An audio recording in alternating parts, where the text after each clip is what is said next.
नमस्कार, बहुत स्वागत है आप सभी का। मैं हूं अभिलाष मिश्रा और आप देख रहे हैं आपकी बात मध्य प्रदेश। मध्य प्रदेश में अचानक पोस्टर पॉलिटिक्स शुरू हो गई है।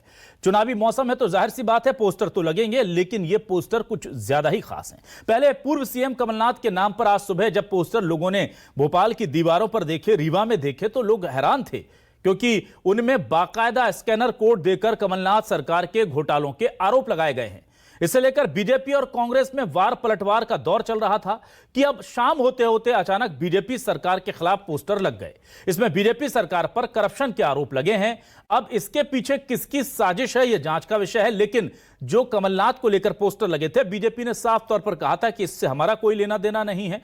कांग्रेस ने अपने आस्तीन के सांप पाल रखे हैं, उन्हें ही संभाल ले। और शाम होते होते सीएम शिवराज के नाम पर पोस्टर चस्पा कर दिए गए हैं। बहरहाल मध्य प्रदेश में पोस्टर पॉलिटिक्स से सियासी पारा जरूर हाई हो गया है। और डर्टी पोस्टर पॉलिटिक्स किस हद तक जाएगी, क्या वाकई में ये आम मतदाताओं पर कोई असर दिखा पाएगी या सिर्फ सियासी झुंझुने के लिए इस तरह से बिलो द बेल्ट वार होंगे, इसी पर करेंगे आज आपकी बात।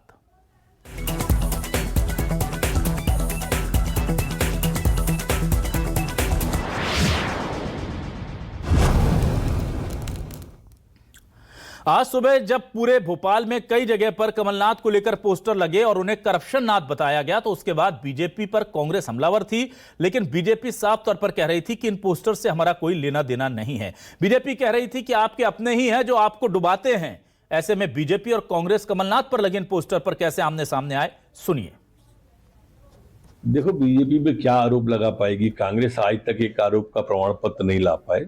और इनके जितने भी आरोप थे, 15 महीने की उस सरकार के वल्लभ भवन को कैसे दलालों का अड्डा बनाया था, किस तरह से छापे पड़े थे उस समय के कांग्रेस की सरकार के लोगों पर, और किस तरह से रुपया बरामद हुआ था, ये देखने वाली बात है। इसलिए ये क्या आरोप लगाएंगे जो ऊपर से नीचे तक पूरे रंगे हुए काले पुती हुई है।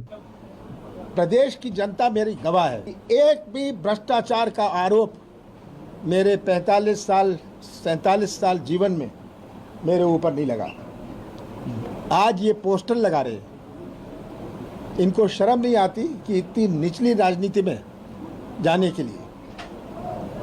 गवाह है कि ये कितने भ्रष्ट हैं। कि करप्टनाथ कमलनाथ और मीडिया के मित्रों ने कहा कि उसमें क्यूआर कोड है, और क्यूआर कोड को आप स्कैन करेंगे तो श्रीमान करप्टनाथ की पूरी चरित्रावली आपको उसके अंदर दिखाई देगी।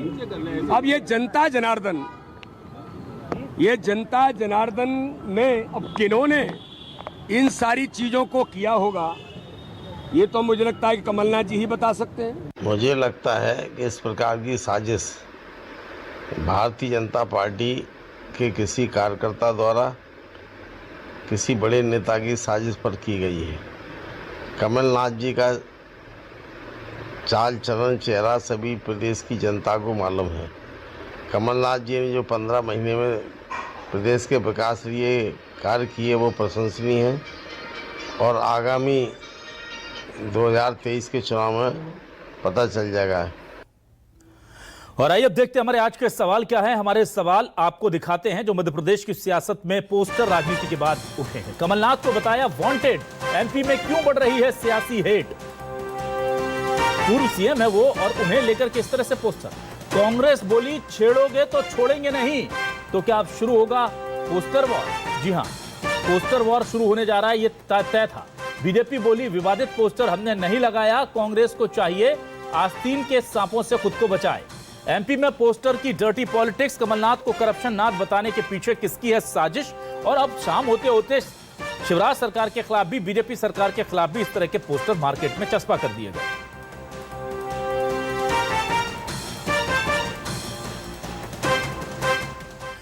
और आइए सीधे रुख करते अपने खास मेहमानों का। मेरे साथ आज बहुत खास कुछ 3 मेहमान जुड़े हैं, एक मेहमान और हमें ज्वाइन करेंगे। मेरे साथ अतुल शर्मा जी, आम आदमी पार्टी से वरिष्ठ नेता प्रवक्ता जुड़े हुए हैं। अतुल जी, स्वागत करता हूं आपका हमारे इस खास डिबेट शो में। मेरे साथ कांग्रेस से विधायक वरिष्ठ नेता विनय सक्सेना साहब जुड़े हुए हैं। विनय जी, बहुत बहुत स्वागत है सर आपका हमारे इस खास डिबेट में। और आज वरिष्ठ पत्रकार अजय वोकिल जी को मैंने आमंत्रित किया है। अजय जी, बहुत स्वागत है सर आपका भी। सबसे पहले मैं आता हूं विनय जी आपके पास। विनय जी, ये कहा जा रहा है देखिए कि इस पोस्टर से, कमलनाथ जी के खिलाफ जो पोस्टर लगे हैं उनसे बीजेपी का कोई लेना देना नहीं है। हर आदमी यही कह रहा है बीजेपी का, वो स्वीकार ही नहीं कर रहे हैं। और क्या आपको लगता है, हालांकि वीडी शर्मा कह रहे हैं कि जनता जनार्दन ने पोस्टर लगाए हैं, अब उन्हें कैसे पता कि जनता ने लगाए हैं या किसने लगाए हैं हमें नहीं पता, पर बीजेपी के कुछ नेता यह भी कह रहे हैं कि कांग्रेस के ही अपने लोग हैं, आस्तीन में पाले हुए सांप, उन्होंने लगा दिए होंगे। देखिए, सबसे महत्वपूर्ण बात यह है कि भारतीय जनता पार्टी की प्रदेश में सरकार है, उनके प्रशासन शासन के रहते भोपाल में इस तरह के पोस्टर लग जाना और उसमें वो सब आरोप लगाना जो भाजपा बात करती, तो भारतीय जनता पार्टी इस आरोप से नहीं बच सकती। जो निंदनीय कार्य उन्होंने आज किया है, मध्य प्रदेश के एक विश्वसनीय नेता, जो पूरे मध्य प्रदेश के नहीं पूरे हिंदुस्तान में एक विश्वसनीय और भरोसेमंद राजनीतिक के रूप में जाने जाते हैं, उनका जो लोकसभा का अनुभव है, विधानसभा में, और लगातार उन्होंने प्रदेश के लिए जो अच्छा काम किया है, और प्रदेश में मुख्यमंत्री रहते जो 15 महीने में उन्होंने काम करने की शैली अपनाई थी, एक मॉडल हिंदुस्तान में बनाने का प्रयास हो रहा था, जो भारतीय जनता पार्टी को पचा नहीं। और जो शुरुआत हुई भ्रष्टाचार की, वो कांग्रेस की सरकार को गिराने के साथ शुरू हुई है। और भारतीय जनता पार्टी अगर घोटाले की बात करे और भ्रष्टाचार की बात करे, तो उसको दूसरे पे उंगली उठाने से पहले खुद सोचना चाहिए। वीडी शर्मा जी का ये कहना कि जनता ने लगाए हैं, भारतीय जनता पार्टी की सरकार और शासन में खुलेआम पोस्टर चिपक रहे हैं, और प्रदेश की सरकार क्या सो रही है? क्या इस तरह के आरोप जब उनकी पार्टी के ऊपर आने वाले, तो इसकी सच्चाई और जांच क्यों नहीं कराते? क्यों नहीं पुलिस ने तत्काल कार्रवाई की? मैं तो और कहना चाहता हूं कि भारतीय जनता पार्टी ने पुलिस प्रशासन के देखरेख में अपने कार्यकर्ताओं से इस तरह के पोस्टर लगवाए, और ये पोस्टर साबित करते हैं कि भारतीय जनता पार्टी की जमीन खिसक गई है। कर्नाटक के बाद उनको समझ में आ रहा है कि हम जो है अपने झूठे वादे, असत्य घोषणाएं, हजारों घोषणाएं, इन सबको जनता ने नकार दिया है और सरकार जाने वाली है।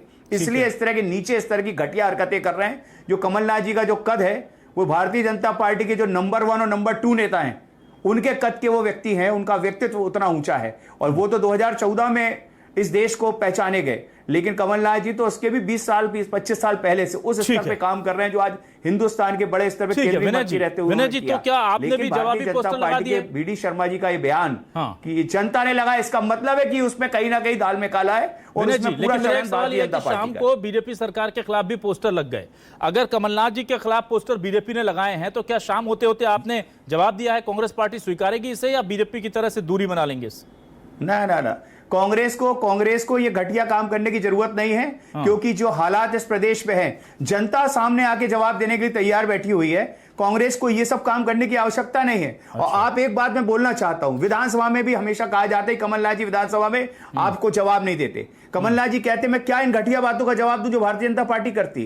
कई बार वो विधानसभा में ये कह के उठ के चले गए हैं कि मैं भारतीय जनता पार्टी के झूठ का जवाब नहीं देना चाहता, और इस बात को प्रदेश की जनता ने स्वीकार किया, पसंद किया कि कमलनाथ जी काम करने में विश्वास करते हैं, ना झूठ बोलने में, ना फरेब की राजनीति करने में नहीं। उन्होंने एक बात और कही जो आज याद रखने के लिए है हिंदुस्तान की राजनीति और प्रदेश की राजनीति। उन्होंने कहा था मैं सरकार बचा सकता था, लेकिन मैं सौदेबाजी नहीं करना चाहता, मैं झूठी बातें नहीं और कलाकारी मैं नहीं जानता।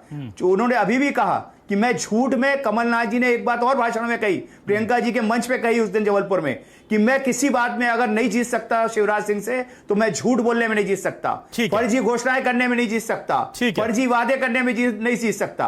वो साफ सुथरी राजनीति करने के बारे में कमलनाथ जी को पहचाना जाता है, और छिंदवाड़ा से शुरुआत करके आज पूरा प्रदेश उस व्यक्तित्व को पहचान रहा है, और एक भरोसेमंद राजनीतिक के रूप में उनका इंतजार कर रहा है भावी मुख्यमंत्री के रूप में। यही बस मैं कहना चाहता हूं, भारतीय जनता पार्टी को ये सोचना चाहिए और वीडी शर्मा जी को कि इस तरह की घटिया स्तर की राजनीति करके प्रदेश की जनता में। सर एक मिनट सर, विनय जी दूसरे लोग, ठीक है विनय जी आऊंगा आपके पास, विनय जी दोबारा आऊंगा आपके पास, दोबारा आऊंगा सर आपके पास। अतुल शर्मा जी मेरे साथ जुड़े हुए हैं। अतुल जी आप मुझे बताइए, जरूर, बीजेपी और कांग्रेस दोनों कह रहे हैं हमने पोस्टर नहीं लगाए, दोनों जनता पर बोल रहे हैं कि जनता ने पोस्टर लगा दिए होंगे, हमने नहीं लगाए।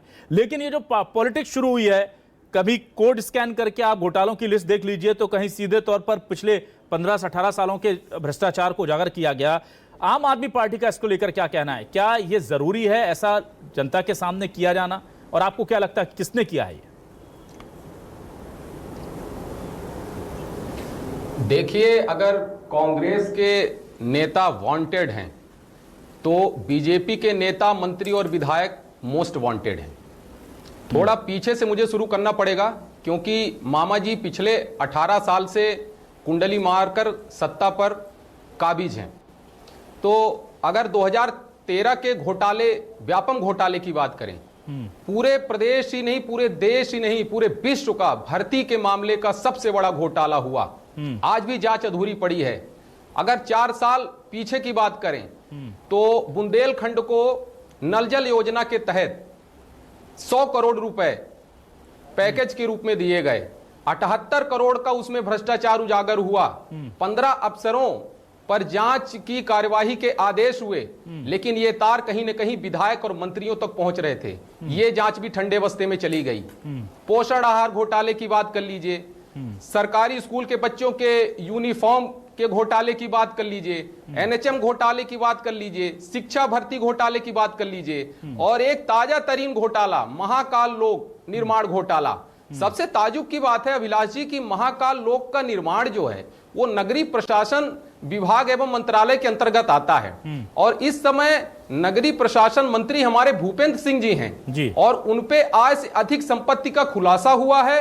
लोकायुक्त की उनपे जांच चल रही है, और नैतिकता की बात करने वाली भारतीय जनता पार्टी ने उनका इस्तीफा लेना तक सही नहीं समझा। ना देखिए कि उनको कम से कम मंत्री पद से तो हटा दें। ये स्थितियां चल रही हैं। तो अतुल शर्मा जी, ये जांचें क्या है? अतुल शर्मा जी, ये जांचें वगैरह तो चलती रहती हैं। देखिए दिल्ली में कई मंत्री आपके भी हैं जिनके खिलाफ जांच चली। करप्शन तो खैर हर सरकार के नाम पर जुड़ जाता है, उसका आरोप वो कितना सही है कितना गलत वो अदालतें तय कर लेंगी।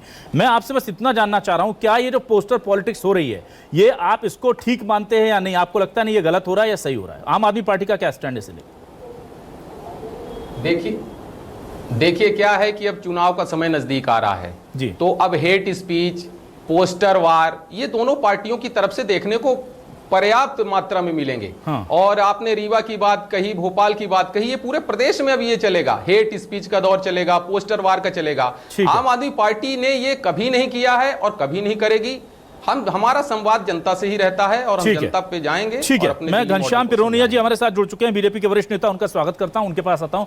पिरोनिया जी, ये पोस्टर को लेकर के शुरू में कांग्रेस ने बीजेपी पर सवाल उठाए और शाम होते होते शिवराज सरकार के खिलाफ, बीजेपी सरकार के खिलाफ भी पोस्टर सड़कों पर नजर आने लगे। क्या कहेंगे आप? देखिए ये क्या है, असल में कांग्रेस और अन्य पार्टियां, ये भारतीय जनता पार्टी की जो लोकप्रियता है, हमारे नेताओं की लोकप्रियता है, जनमानस में जो हमारे कार्य हैं, जनता के बीच में हम जो काम कर रहे हैं, उनसे ये सब बौखलाहट का नतीजा है। और चुनाव में ये सब उसका परिचय देने का प्रयास कर रहे हैं। भारतीय जनता पार्टी और उसके नेता ये हमेशा जनता के बीच में रहते हैं, जनमानस के बीच में रहते हैं। भारतीय जनता पार्टी केवल चुनाव को लेकर के जनता के बीच में नहीं जाती। हम पूरे 5 साल विभिन्न कार्यक्रमों के माध्यम से, विभिन्न योजनाओं को लेकर के जनमानस के बीच में हमेशा रहते हैं, और इसलिए हमको किसी के प्रमाण पत्र की आवश्यकता नहीं है कि कौन सच्चा और कौन झूठा है। हमारे कार्य प्रधानमंत्री नरेंद्र मोदी जी के जनकल्याणकारी कार्य और मध्य प्रदेश के यशस्वी मुख्यमंत्री माननीय शिवराज सिंह चौहान साहब के जनकल्याणकारी कार्यों के आधार पर हम वोट मांगने जा रहे हैं, और पुनः भारतीय जनता पार्टी की सरकार मध्य प्रदेश में भी काबिज होगी और केंद्र में भी काबिज होगी। ये जो आरोप प्रत्यारोप लगाने का काम करने वाली पार्टियां हैं, इनको अपने ही गिरवा में झांकना चाहिए कि ये कहां तक और इनको दूध के धुले ये लोग हैं। ठीक है, अब मैं आता हूं उधर अजय वकील जी आपके पास। अजय वकील जी, क्या शुरुआत मानी जाए इस डर्टी पॉलिटिक्स वार की से, या आपको लगता है कि नहीं ये लोग समझ जाएंगे? क्योंकि जिसने भी शुरुआत की है जवाब मिला है, और दोनों पार्टियां जब देखेंगी कि इससे नुकसान दोनों का है, फायदा कम है नुकसान ज्यादा है, तो क्या आपको लगता है ये थम जाएगा? क्योंकि गुणा भाग तो लगा ही लेते हैं फायदे नुकसान का पॉलिटिकल लोग। तो क्या लग रहा है आपको, कहां जाएगा ये पोस्टर वॉर? देखिए, एक बात बिल्कुल साफ है कि भ्रष्टाचार के दलदल में सब लोग सबके पैर फंसे हुए हैं। ये जो पोस्टर वार इस बात का सबूत है कि इस चुनाव में भ्रष्टाचार भी एक मुद्दा होगा। अब ये कितना चलेगा नहीं कह सकते। और दूसरी बात ये, अगर बीजेपी कह रही कि आस्तीन के सांपों ने लगाया है, तो हमें ये मान लेना पड़ेगा कि सभी पार्टियों में आस्तीन के सांप हैं। सुबह कांग्रेस के लगे और शाम को बीजेपी के लगने लगे। तो इसका मतलब ये है कि ये मुद्दा बनेगा। अब सवाल ये है कि इस मुद्दे में कितना दम है। अभी जिस तरह की परिस्थितियां बन रही हैं और जो बीजेपी सत्ता में है और बीजेपी के कई मामले भ्रष्टाचार के एक के बाद उजागर हो रहे हैं, तो हो सकता है कि इसको बचाने के लिए या इसको काउंटर करने के लिए कमलनाथ के खिलाफ ये पोस्टर लगाए गए होंगे। अब सवाल है कि अगर कमलनाथ इतने भ्रष्टाचारी थे तो बीजेपी ने 3 साल में क्या किया? उनके खिलाफ कोई जांच की, कोई जांच बैठाई या कोई उनके मामला दर्ज किया? वैसा तो कुछ दिखाई नहीं दिया। 3 साल में कोई कार्रवाई नहीं हुई। और वही स्थिति कमलनाथ के साथ भी लगती है। 7 साल सत्ता में रहे, अगर बीजेपी इतनी भ्रष्ट थी तो 7 साल में उन्होंने क्या किया? जो मामले शुरू हुए थे जांच के, उनकी भी कोई परिणति सामने नहीं आई। तो कुल मिलाकर ये है कि एक दूसरे पे कीचड़ उछालने का खेल है। अब कितने दिन चलेगा ये देखने की बात है, लेकिन ये बात जरूर है कि इस चुनाव में भ्रष्टाचार भी एक मुद्दा हो सकता है, जिसकी शुरुआत इस पोस्टर वार से हुई है। अब ये एक दूसरे पर कितना कीचड़ उछालेंगे, कितने को बेनकाब करेंगे, या बाद में खुद ही छिप जाएंगे, ये भी देखने की बात होगी। ठीक है, मैं आता हूं वापस। विनय सक्सेना जी, देखिए, पोस्टर लगाने से पहले एक तो इजाजत लेनी होती है, दूसरा उसमें प्रिंटर का नाम डलता है और कौन उसको छपवा रहा है वो भी मेंशन किया जाता है। इन पोस्टर्स में ऐसी कोई जानकारी नहीं मिल रही है। तो क्या आप लोग अधिकृत तौर पर FIR दर्ज कराकर जांच की मांग करेंगे? क्योंकि जिन सड़कों चौराहों पर लगे हैं वहां आसपास CCTV होंगे, उससे पता चल सकता है किन लोगों ने लगाए। क्या ऐसा कोई सीधा रास्ता नहीं चुना जा सकता बजाय पॉलिटिकल डिबेट के इसको लेकर?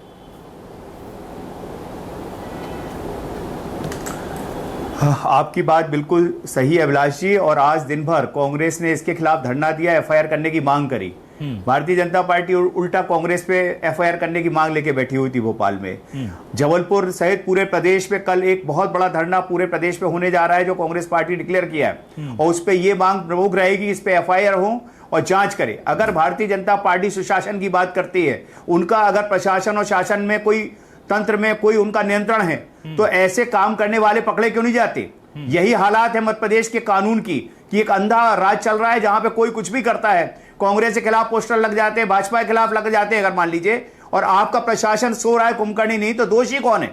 और जो माननीय अभी गोयल साहब ने बात की, वो बहुत मैं उनकी बात का समर्थन करता हूं कि उन्होंने जो कुछ बात की कि 18 साल में क्या जांच कर पाए वो लोग। दूसरा मैं कहना चाहता हूं, 3 साल में उन्होंने कमलनाथ जी के खिलाफ कोई कार्रवाई क्यों नहीं की? एक बात का जरूर जवाब निवेदन के साथ गोयल साहब की बात को कहना चाहता हूं। मैं विधानसभा में मैंने सेहत घोटाला उठाया, कमलनाथ जी ने इस पर समर्थन करके कहा इसकी जांच होनी चाहिए। स्पोर्ट्स में जो घोटाले हुए थे और भी जो नर्सिंग घोटाले मैंने उठाए, और उस पर कमलनाथ जी ने कहा इस पर जांच होनी चाहिए। लेकिन हम लोग की सरकार को छल कपट से गिरा दिया गया, नहीं तो ये सब जांच होती। ये आरोप बिल्कुल मैं इसको खंडन करना चाहता हूं कि कमलनाथ जी सहमत थे कि इन सब मामलों में जांच होना चाहिए और दोषियों को जेल जाना चाहिए। दूसरा, एक और बात जो हमारे जरोलिया साहब ने कही कि बहुत सारी जन कल्याणकारी योजनाएं चल रही हैं जिससे प्रदेश खुशहाल है।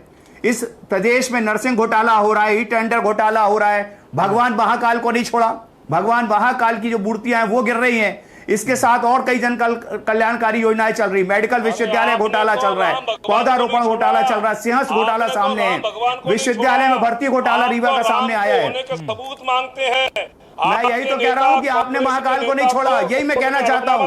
बुंदेलखंड घोटाले की बात अभी अतुल जी कर रहे थे, NHM घोटाले की बात कर रहे थे, और अपने ही ग्रामीण विद्युतीकरण में जो बड़े बड़े घोटाले हुए, आप बीच में बोलते क्यों? क्या बात नहीं सुनना पसंद करते? यही जो हाल है लोकतंत्र को जो आप ठोकर मारते हो, भाजपा को इसी का जवाब मिलने वाला है। और कमलनाथ जी बिगड़ बोले, उनके काम करने की शैली में प्रदेश की जनता उनको भावी मुख्यमंत्री के रूप में देख रही है, और इसका जवाब आपको मिलने वाला 4 महीने में। जरवलिया साहब, आपको चिंता मत करिए, और मैं चाहूंगा कि इनको रोकने का प्रयास करें। अगर इनको इतनी बात सुनने की आदत नहीं है, तो ये लोग अपनी तानाशाही जो रवैया भाजपा का जो सामने आता है, इनको कोई की बात सुनने की आदत नहीं है। जो माननीय प्रधानमंत्री जी भी नहीं सुनते लोकतंत्र में, अपनी मन की बात चिल्लाना की आदत है, अपने मन की बात कहने की आदत है, और यही प्रदेश और देश में जनता पसंद नहीं कर रही। माननीय हम भगवान को नहीं छोड़ा। माननीय अभिलाष जी, मैं कहना चाहता हूँ कि इनकी आवाज क्यों नहीं बनती? ठीक है, एक मिनट। अगर लोकतंत्र में विश्वास है तो दूसरे की बात सुनो। ठीक है, अगर तुम पे आरोप है तो जवाब ठीक है, दो। ठीक है। हिम्मत है तो उसको प्रमाणित करो ना। पिरोनिया जी, मैं आपके पास आऊंगा। तो कांग्रेस ने गलत किया तो ठीक है, ठीक है, क्यों नहीं? बात पूरी कीजिए, ऐसे कोई नहीं सुन पाएगा सर। जरोलिया जी, हिम्मत हो तो कांग्रेसियों को पिरोनिया जी, ठीक है। अगर करप्शन है तो कार्रवाई करते हैं। एक मिनट सर, पिरोनिया जी, एक मिनट। ठीक है पिरोनिया जी, आपके पास आ रहा हूं मैं, मुझे 20 सेकंड दीजिए। पिरोनिया जी, आपके पास आ रहा हूं, आप अपनी बात रखिएगा। विनय जी कंप्लीट कर लें, फिर आपके पास आ रहा हूं। विनय जी प्लीज कंप्लीट कर लीजिए आप सर। हमेशा मैं माननीय ये कहना चाहता हूं अभिलाष जी, जी, अगर मैं कुछ कह रहा हूं, यही हाल विधानसभा का है। विधानसभा का सत्र नहीं चलने देते, विधानसभा में हर बात पे हल्ला मचा देते हैं, और जब भी कोई चर्चा गंभीर आती है, चाहे किसानों की बात हो, युवाओं बेरोजगार की बात हो, हमारी महिलाओं पे अत्याचार की बात हो, कभी भी कोई मुद्दा आता है, आदिवासियों का मुद्दा आता है, ये तत्काल वहां पे कोई ना कोई ऐसा मामला लाते हैं कि सरकार विधानसभा में चर्चा में भाग ना ले पाए। अभी आपको याद होगा विधानसभा अध्यक्ष जी चाह रहे थे विधानसभा सत्र चले, परंतु आखिर के 3 दिन मुख्यमंत्री जी नहीं पधारे और सत्र को खत्म करना पड़ गया। ठीक है, मैं आपसे कहना यह चाहता हूं कि जितनी जन कल्याणकारी योजनाएं चल रही है उसमें व्यापम के जो बददुआएं हैं ये सरकार को लेके जाएगी। जो 40 मौतें हुई हैं जिनका आज तक पता नहीं चला, ठीक है विनय जी, माता पिता और बच्चों की जो बददुआएं हैं घनश्याम जी के वो पास सरकार को सोने नहीं देंगी। अब चिंता न करें जरोलिया साहब, जवाब मिलेगा। ठीक है, पिरोनिया जी जवाब देगी आपको। घनश्याम पिरोनिया जी आप बताइए सर, ये बड़े गंभीर आरोप लग रहे हैं, क्या कहेंगे आप? और दूसरा एक सवाल मेरा भी है घनश्याम जी, एक सवाल मेरा भी। घनश्याम जी एक मिनट, मेरा एक सवाल जोड़ लेने दीजिए। भ्रष्टाचार में डूबी हुई रही है। घनश्याम जी मेरा सवाल सिंपल इतना है कि जब पोस्टर लगे, कांग्रेस ने अगर इसको लेकर विरोध किया तो वहां पर जांच क्यों नहीं करा ली जा रही? बीजेपी कह रही हमने नहीं लगाया, तो पोस्टर लगाया किसने? इसकी जांच होनी चाहिए। प्रदेश तक के इनके नेता सारे के सारे भ्रष्टाचार में डूबे हुए हैं और हम पर आरोप लगाने का काम कर रहे हैं। अरे आपके भूपेंद्र सिंह जी क्या कर रहे हैं? लोकायुक्त में जांच के बाद क्यों नहीं इस्तीफा देते? आपका कौन सा मंत्री है जिसमें भ्रष्टाचार के भारतीय जनता पार्टी कार्यकर्ता आरोप लगाते हैं? आप पूरे प्रदेश में सबसे अधिक अगर कोई पीड़ित है तो भारतीय जनता पार्टी कार्यकर्ता तक आज का सरकार पे आरोप लगाते हैं। आपके भाजपा के नेता कांग्रेस में लगातार आ रहे हैं आरोप लगाते। एक मिनट विनय जी उनको बोलने दीजिए। माध्यम से जरोलिया साहब, पूरी भाजपा के जो लोग छोड़ छोड़ के कांग्रेस में आ रहे हैं वो यही आरोप विनय लगा रहे हैं कि आप विनय जी अपनी बात रखने दीजिए प्लीज। विनय जी भ्रष्टाचार में आप लोग डूबे हुए हो। ठीक है विनय जी, किसान क्रेडिट योजना के माध्यम से किसान को लाभान्वित करने का काम किया। हमने लोगों को आयुष्मान योजना के माध्यम से हमने उनको उपचार ना पिरोनिया जी, ठीक है पिरोनिया जी आपके पास योजनाएं बहुत सारी हैं। पिरोनिया जी आपके पास योजनाएं बहुत सारी। मेरा सवाल अलग है सर, मेरा सवाल यह है कि अगर ऐसे पोस्टर लग रहे हैं और जो आपको लग रहा है कि बिलो द बेल्ट है और जो बीजेपी ने नहीं लगाए, बीजेपी पर उसके छींटे आ रहे हैं, तो बीजेपी चेकिंग क्यों नहीं करवा लेती? सीसीटीवी कैमरा की एक जांच करवाकर तुरंत एक बोले कि हम आपको 24 घंटे 32 घंटे 24 घंटे जितना समय चाहिए उसमें आपको बता देते हैं कौन आदमी लगा रहे थे, उन्हें पकड़ के गिरफ्तार कर लिया जाएगा, ताकि ये बुलडोजर चला दे एक दूसरे पर आरोप लगाने का मौका ना मिले अगर बीजेपी का इसमें कोई हाथ नहीं तो। अभिलाष जी बुलडोजर चलवा दे उनके खिलाफ। जाता है जो समाज विरोधी जिनने पोस्टर लगाए जरोलिया जी को समझाएं, जो समाज विरोधी गतिविधियों में संलिप्त रहते हैं तो बुलडोजर चलाओ ना जिनने पोस्टर लगाए उनके खिलाफ। सरकार ठीक है, पकड़ तो पाओ, इतनी हिम्मत तो तुम में। हम लोग ऐसे लोगों पर नहीं करते हैं।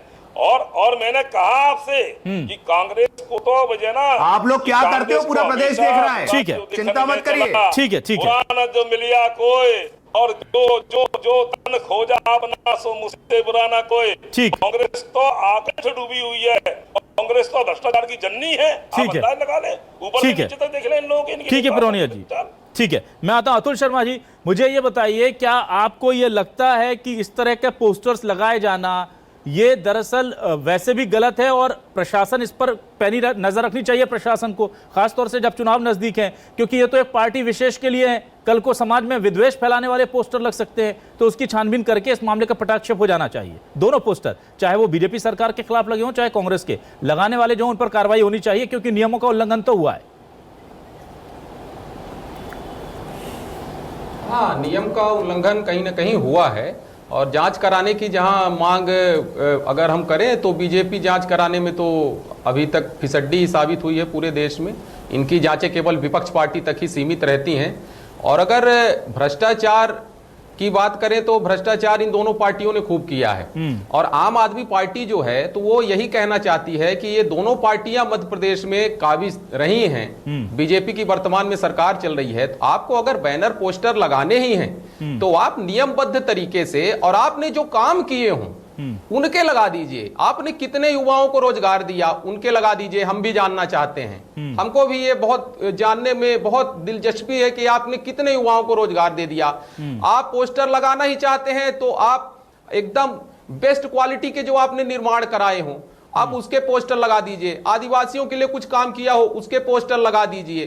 तो आप इन सब में तो पोस्टर लगाएंगे नहीं। शिक्षा स्वास्थ्य के मुद्दे पे तो आप दोनों पार्टियां भागती हुई नजर आती हैं। ठीक है, हमेशा भागती हुई नजर आती हैं। तो पोस्टर आप खूब लगाइए लेकिन नियमबद्ध तरीके से, और जो आपने जनता के हित के लिए काम किया है उसका पोस्टर लगाइए। जनता भी जाने कि हमें क्या मिला, जो कागजों में है उसी का लगा पाएंगे। ठीक है, धरातल में तो जीरो हैं आप लोग। ठीक है सर। मैं आता हूं अजय वकील जी आपके पास अंतिम सवाल के साथ। अजय वकील जी, क्या आपको लग रहा है कि करप्शन जो है वो बड़ा मुद्दा बन चुका है मध्य प्रदेश में, चाहे बीजेपी का हो, कांग्रेस का हो, केंद्र का हो, पूर्ववर्ती दिग्विजय सरकार का हो, ये मुद्दा अब बहुत प्रभाव जमाएगा? निश्चित रूप से इसकी शुरुआत पोस्टरबाजी से हुई है, ये मुद्दा आगे बढ़ेगा, दोनों एक दूसरे पर आरोप लगाएंगे। सवाल ये है कि इस चुनाव के प्रचार की शुरुआत नकारात्मक ढंग से हो रही है, सकारात्मक की बजाय। तो एक दूसरे पर कीचड़ उछालने से इसकी शुरुआत है, तो ये अभी और नीचे तक जाएगा, मुझे ऐसा लग रहा है। अभी ये भ्रष्टाचार शुरू हुआ, व्यक्तिगत आरोप प्रत्यारोप होंगे और भी कई तरह के मामले इस चुनाव में सामने आ सकते हैं, क्योंकि दरअसल ये चुनाव जो है लगभग बराबरी की स्थिति में आ चुका है। पहले ऐसा लग रहा था कि बीजेपी इस चुनाव में आगे है, लेकिन अब स्थिति ये लग रही है कि दोनों पार्टियां लगभग बराबरी के प्लेटफॉर्म पे खड़ी हैं। इसमें इस चुनाव के अंदर आगे जिस रणनीति के तहत जो पार्टी आगे बढ़ेगी और मतदाताओं को प्रभावित करेगी, वो चुनाव जीत सकती है। लेकिन कुल मिला के मुकाबला कांटे का होता दिखाई दे रहा है। तो इसकी शुरुआत भ्रष्टाचार से हुई है। अब यहाँ व्यक्तिगत आरोप प्रत्यारोप और भी बहुत सारे आरोप हमको आगे समय में, आने वाले समय में दिखाई देंगे। ठीक है, तो कुल मिलाकर के सियासत में जीत के लिए सब जायज है, साम दाम दंड भेद, आरोप, सीडी, पॉलिटिक्स, पोस्टर, जो करना है कीजिए, पर चुनाव जीत करके दीजिए। लगभग उसी दिशा में मध्य प्रदेश की सियासत चल रही है, पर शुरुआत जब यहां से हो रही है तो फिर इसका अंजाम कितना गलत और नीचे तक जा सकता है, इसको सोचकर थोड़ी चिंता होती है। बहुत बहुत शुक्रिया अतुल शर्मा जी, अजय वोकिल जी, विनय सक्सेना जी, घनश्याम पिरोनिया जी, हमारे साथ जुड़ने के लिए तमाम मेहमानों का शुक्रिया, दर्शकों को भी शुक्रिया, नमस्कार।